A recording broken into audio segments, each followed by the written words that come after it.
This video is going to discuss the differences between external and internal validity. So we're going to start with external validity, and keep in mind these can apply to both experimental and non-experimental research strategies. I'll probably be discussing it more in terms of the experimental research strategy, since that's what we're going to be doing in class this semester. And so some things might be a little different if you're talking about the non-experimental research strategy. But in terms of external validity, you want to think about the results for your research. You want them to go externally outside your research project, right? You want them to be able to generalize to the normal population. So let's say we have our sample here, okay? And this is our population. And we'll talk more about samples and populations in another video. But we want the results from our sample to generalize to that population. So we want generalization from the sample to the general population. We also want our results to be able to generalize from one research study to another. So we want the results to be able to be replicated. They want them to apply to other similar types of research situations.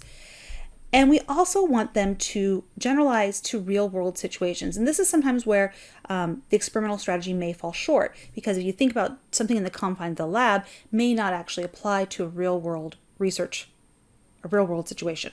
So sometimes researchers actually start off looking at their research questions with non-experimental strategies till they kind of finally fine tune and hone that research question hypothesis. Then they may do an experiment within a lab confines, or we'll talk about some other ways to increase external validity as well. And then sometimes they may take that back out into real world situations to see if it really does apply. So what are some threats to external validity? Basically anything that limits the ability of those results to generalize. Probably the most common one is not using random sampling. So you don't have a sample that's representative. And we'll talk more about what random sampling is and how we do random sampling again in a later video. But not having that representative sample is a big threat, because if your sample doesn't represent the population, your results only apply to that sample or those individuals that are similar to the people that are in your sample. And a lot of studies that have been done in the past however many years, for the last 50, 100 years, most of the experiments that have been done and published are published on what are called weird subjects. So weird being Western, educated, rich, and living in a democratic nation. And I am skipping the I can't think what the I stands for right now. But the idea is that most of those individuals have been used in studies, and so maybe some of the studies in the past, some things that we kind of take for granted as basic theory, may not apply to the entire world. So there are some techniques that can increase external validity. So using simulations. So that's kind of creating an experimental environment that resembles or simulates the natural environment. So this is kind of a classic simulation, was the Zimbardo Stanford prison study. In fact, it was so realistic that they had to shut it down very quickly because it caused a lot of anxiety amongst the prisoners. Here's an example of like a driving simulator. So, maybe you can't go out and control certain things on the road, but you could have a person using a driving simulator and texting, or give them alcohol and have them use a driving simulator. So those are just some examples.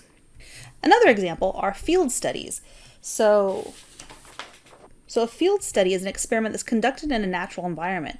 So one example that I came up with was a group was interested in finding out if loud music actually made us more likely to order unhealthy food. So they went to a restaurant and they played music at different decibels. So one evening they played the music at 0.55 decibels, which is kind of like background chatter.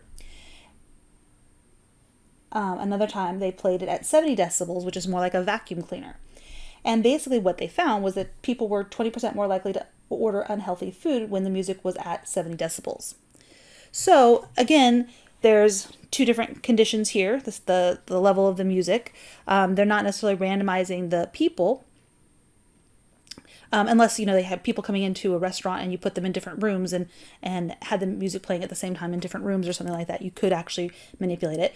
But if you think about it, this is, rather than having people come into a laboratory playing music and offering them food, this is a real field study environment where you can see how that level of noise influenced their food choices.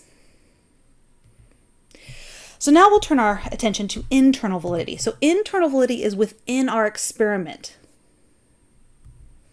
So it's the ability to compare results between control and experimental groups. And again, remember, the main goal of an experimental research strategy is to determine cause and effect relationships. So it's concerned with factors in the research study that raise doubts or questions about the interpretation of the results. So did you use that random assignment? Are those two or three groups or four groups, are they similar in different demographics to each other? And then will those also, generalize to the population? So what are some threats to internal validity that you might think of? Basically, any factor that allows for an alternative explanation for the results. So extraneous variable, remember we talked about those extraneous variables and how because maybe you didn't use random assignment or something else, those extraneous variables end up turning into confounding variables because you didn't use that random assignment. So there's other things that we'll talk about in terms of control as we move forward in the semester, but this is just kind of your introduction to external versus internal validity. I know we talked about other types of validity and reliability in terms of our measurements later on. And then, although this doesn't really fit here, it's something that's important in these chapters, and it probably really should have gone with the discussion of constructs and trust, but I just wanted to make sure you still had this content given to you. So talking about that trust game, how do we really know that this game measures trust and trustworthiness? So we've talked previously about reliability and validity, but there's something else that you can do, and that's called a manipulation check. And many of you may need to do this in your own experiments. So it's basically an additional measure that just accesses how the participants perceived and interpreted the manipulation. So at the end, you ask, after everything is said and done, you ask them, what were you feeling when you were giving the money to the person? Did you identify? Did you feel like you were trusting them? And so you kind of ask them, just to make sure. I've had, like last semester, some students did a experiment where they put humor into a test.